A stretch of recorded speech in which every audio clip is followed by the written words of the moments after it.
જો PALE નો code 2134, EARTH નો code 41590, તો PEARL નો code કયો હશે તે ગોતવાનો છે. અહીં જોઈએ તો P નો કોડ છે 2, A no 1, L no 3, E નો 4. તો અહીં કોડ બનાવવાનો પ્રયત્ન કરીએ તો P નો કોડ 2 થશે, E નો કોડ 4 થશે, A નો કોડ 1 થશે, R નો કોડ જોઈએ અહીં તો 5 થશે, L નો કોડ જોઈએ તો 3 થશે. તો PEARL નો કોડ 24153 થશે. પ્રશ્નાર્થની જગ્યાએ કયો વિકલ્પ આવશે? શ્રેણી જોઈએ 117, 104, 91, 78 અને પ્રશ્નાર્થ ચિહ્ન. અહીં શ્રેણીની અંદર જોશું તો 117 માંથી 104 કઈ રીતે બન્યા હશે?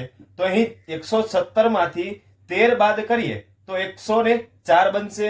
એ જ રીતે 104 માંથી 91 કઈ રીતે બન્યા હશે? તો એમાંથી 13 બાદ કરીએ તો 91 બન્યા હશે. એ જ રીતે 91 માંથી 78 કઈ રીતે બન્યા હશે? તો એની અંદર પણ જો 13 બાદ કરીએ તો 78 બનશે. તો અહીં શ્રેણી છે એ 13 બાદ કરવાથી શ્રેણી આગળ વધે છે. તો હવે 78 માંથી 13 બાદ કરીએ તો કેટલો આન્સર આવે? તો કે 78 માઇનસ 13, તો કેટલા વધશે? 65. તો આ શ્રેણીનો સાચો જવાબ 65 આવશે. એક વર્ગના 300 વિદ્યાર્થીઓએ પરીક્ષા આપી. તેમાંથી 10% લોકોએ A ગ્રેડ મેળવ્યો, 20% લોકોએ B પ્લસ ગ્રેડ મેળવ્યો, 30% લોકોએ B ગ્રેડ મેળવ્યો અને 17% લોકોએ C ગ્રેડ મેળવ્યો. તો પરીક્ષામાં બેઠેલા વિદ્યાર્થીઓમાંથી કેટલા વિદ્યાર્થીઓ નાપાસ થયા હશે તે શોધો. હવે A ગ્રેડ મેળવેલા વિદ્યાર્થીઓની સંખ્યા જોઈએ તો 10% છે, B પ્લસ ગ્રેડ મેળવેલા વિદ્યાર્થીઓની સંખ્યા 20% છે, ખાલી B ગ્રેડ મેળવેલા વિદ્યાર્થીઓની સંખ્યા 30% છે અને C ગ્રેડ મેળવેલા વિદ્યાર્થીઓની સંખ્યા 17% છે. તો અહીં કુલ પાસ થયેલા વ્યક્તિઓની સંખ્યા સૌપ્રથમ ગોતી લઈએ, પછી 300 માઇનસ જે સંખ્યા મળે એ નપાસ થયેલા વિદ્યાર્થીઓની સંખ્યા મળશે.